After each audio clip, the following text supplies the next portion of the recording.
When referring to the periodic table, the transition metals are located in the middle, also known as D block or group B. Transition metals are more electronegative than main group metals. Also, many transition metals can form more than one type of cation. For example, copper ion can have a 1+ charge or a 2+ charge. Compounds formed from these elements will have different properties.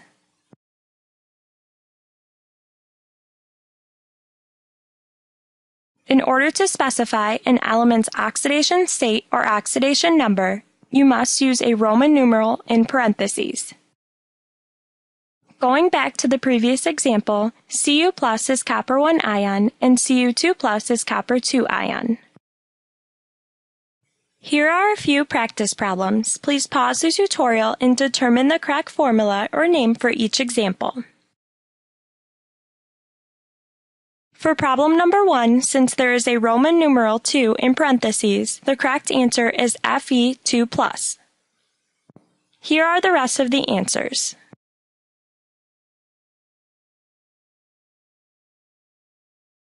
Also note that some transition elements, such as zinc and silver, do not have multiple charges. Therefore, it is unnecessary to include a Roman numeral when naming these ions. Here is a list of ionic compounds, ions, and their formulas. Please pause the tutorial and determine the naming pattern. Use the questions provided to identify the pattern.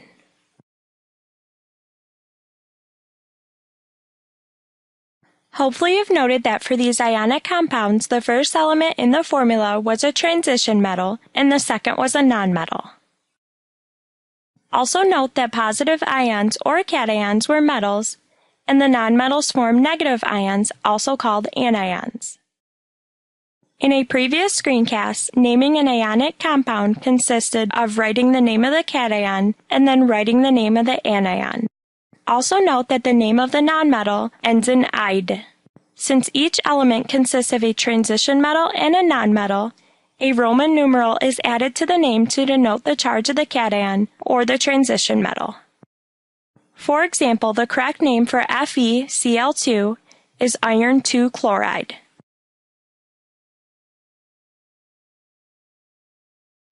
Let's try a practice problem. What is the correct answer for the following question?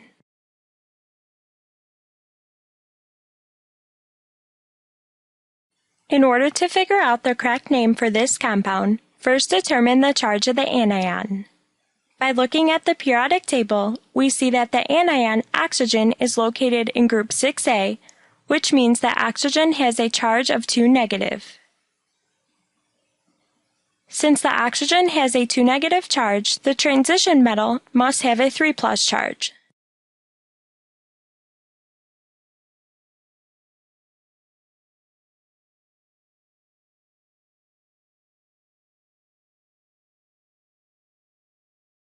Let's try another practice problem. What is the correct formula for copper 2 oxide? In order to determine the correct formula, first write the cation and anion for copper 2 oxide. Then determine how many cations and anions are needed to produce a neutral compound. Since the 2+ cancels out 2 negative, the correct formula for copper 2 oxide is CuO. It is incorrect to write the compound as Cu2O2 because chemical formulas of ionic compounds are always written as the lowest ratio of elements.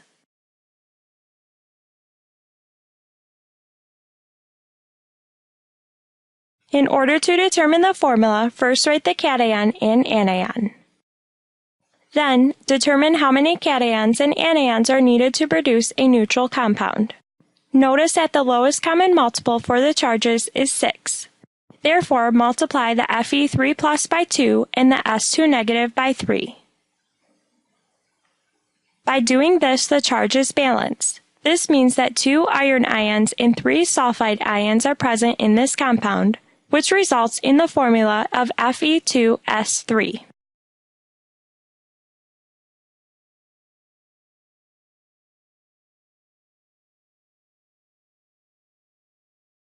Here is the correct answer for problem number 1.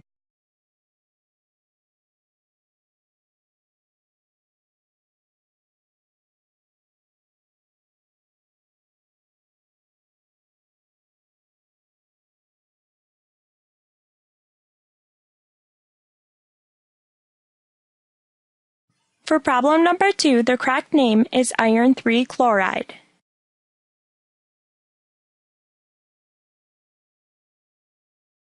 For problem number 3, here's the correct answer.